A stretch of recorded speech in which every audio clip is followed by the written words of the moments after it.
Je suis Escobar.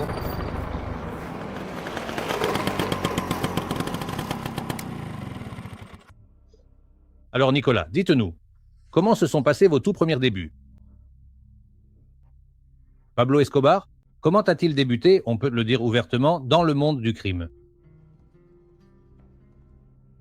Eh bien, comme je te le disais précédemment, Pablo, n'ayant aucune possibilité dans la vie normale que nous devrions tous avoir, comme une bonne éducation, une bonne maison où vivre, il essaie, lorsqu'il arrive dans la ville de Medellín, plus précisément dans le quartier La Paz de la municipalité d'Envigado, avec ses amis, de trouver comment commencer à se construire un certain pouvoir d'achat ou une manière de pouvoir le retrouver pour qu'il ait de l'argent pour pouvoir vivre. Et c'est pour cela qu'il se met avec des personnes de notre propre famille à voler les pierres tombales des cimetières, à voler les bouquets des morts. Ces bouquets, il les revendait aux mêmes fleuristes qui les revendaient à leur tour, ce même bouquet, opulent ou avec opulence, car à cette époque, c'était des bouquets gigantesques que l'on pouvait se permettre d'acheter. Aujourd'hui, ils sont beaucoup trop chers. Le même bouquet était envoyé à 3, 4 ou 5 morts.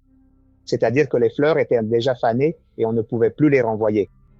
Et c'est ainsi que Pablo commence à s'impliquer avec des amis dans le processus de la délinquance et il se rend compte que la délinquance lui apporte de la tranquillité et de cette manière, il grandit de plus en plus dans le monde de la NPA, dans le monde de la délinquance. Il découvre aussi le monde du narcotrafic sacré. Il se rend compte qu'envoyer de la drogue aux États-Unis était extrêmement rentable, alors il commence à en expédier là-bas. Et bon, je pense que vous connaissez déjà un peu cette histoire.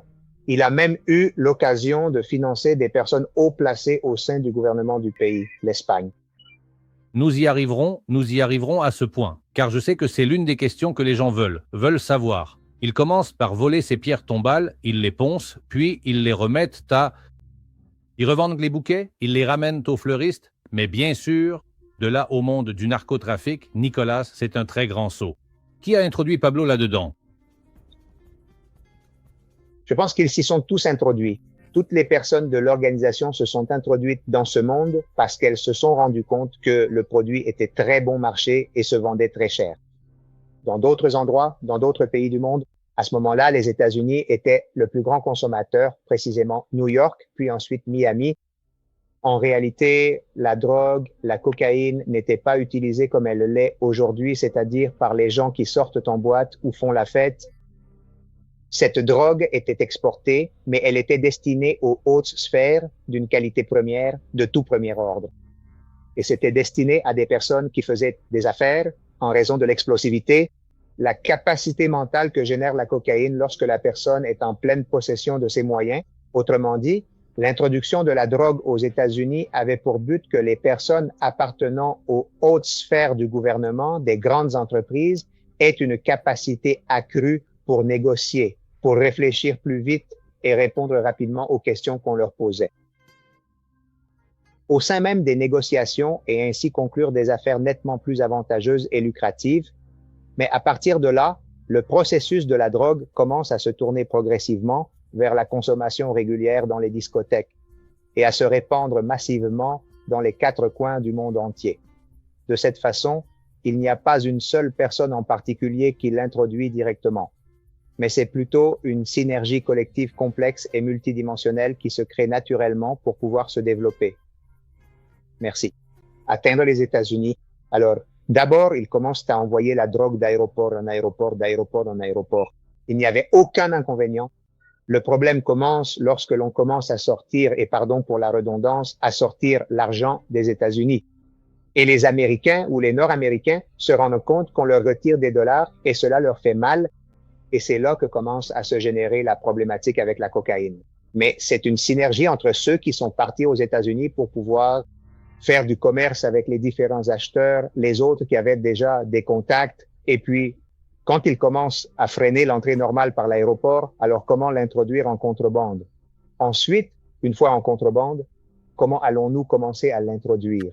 Ils commencent à l'envoyer dans de petits avions, puis des avions, ils passent à des bateaux aux sous-marins, et ainsi de suite. Ils améliorent sans cesse les techniques. Plus tard, ils n'envoyaient plus des bateaux, mais des sous-marins, des containers entiers puis des avions cargo entiers remplis de drogue, et ainsi de suite. Là où il y a un acheteur, la drogue finira toujours par arriver. C'est pourquoi je dis que l'important, c'est d'apprendre aux enfants à ne pas consommer, à générer ce processus de non-consommation. Car s'il n'y a pas de consommation, alors à qui cela va-t-il intéresser de faire sortir la drogue pour qu'elle soit vendue dans d'autres parties du monde? Je suis tout à fait d'accord. Tu as dit quelque chose, Nicolas, de très frappant. Ce qui dérangeait les États-Unis, ce n'était pas que la drogue arrive, mais que l'argent sorte des États-Unis. C'est ça, c'est ça. En fait, pour preuve, un exemple très simple. Si tu analyses le marché de la drogue, eh bien, moi qui ai été aux côtés de Pablo pendant tant d'années, même aujourd'hui, j'ai des amis qui vivent aux États-Unis et qui veulent savoir comment le processus continue de fonctionner, s'ils ont trouvé de nouvelles façons d'acheminer la drogue vers les États-Unis, comment cela évolue maintenant avec la technologie actuelle. Quand on commence à parler avec ces personnes et à analyser ce qui se passe, on se rend compte de quelque chose de très particulier. Depuis l'époque de Pablo jusqu'à aujourd'hui, le prix du kilo de cocaïne à New York reste stable. Et comment est-ce possible? Comment font-ils pour maintenir la valeur de cette drogue stable aux États-Unis? Alors qu'il y a tant de contrôles, tant d'obstacles pour arriver aux États-Unis, il y a des choses qui vous marquent profondément et que même en les analysant, on n'arrive pas vraiment à trouver une réponse qui vous satisfasse. Est-ce qu'il existe vraiment une véritable lutte anti-drogue? Est-ce que la drogue saisie est réellement détruite? Ou que se passe-t-il avec cette drogue? Parce qu'il y a là une histoire assez intéressante. En fait, il est arrivé qu'à Pablo, une cargaison de drogue lui soit tombée des mains et auparavant, on utilisait de l'éther et de l'acétone pour fabriquer la cocaïne. Et cela est devenu un problème parce que acheminer ces produits chimiques en Colombie était très, très compliqué. Il a donc fallu changer la dynamique de l'éther et de l'acétone.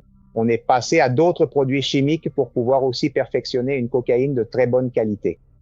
Ce que je veux dire, c'est que, par exemple, si aujourd'hui Pablo se fait saisir la drogue, cette cargaison qu'il avait envoyée, et nous parlons de plusieurs mois plus tard, disons 1 an et demi, 2 ans après, une personne qui recevait de la drogue aux États-Unis, à New York précisément, contacte le bureau de Pablo et lui dit « Écoutez Pablo, les gens qui travaillent avec Pablo lui disent « Écoutez, je veux que vous continuiez à m'envoyer la même drogue que celle que vous avez en ce moment, celle du lot de Pablo. » Et alors, il lui dit, mais comment ça? Oui, avec éther et acétone, puisque vous avez recommencé à la produire ainsi. Il répond, non, nous n'avons rien sorti. Il s'avère que lorsqu'il mène l'enquête, il s'agissait d'une drogue qui avait été saisie aux États-Unis, qui était censée avoir été saisie, mais qui avait été remise sur le marché avec le même logo de Pablo, fabriqué avec de l'éther et de l'acétone. Alors là, cela pousse à douter de beaucoup de choses que l'on penserait ne pas être aussi réelles que ce qu'on montre aux gens. Ou plutôt ce qu'ils veulent que les gens imaginent ou pensent. Je suis Escobar.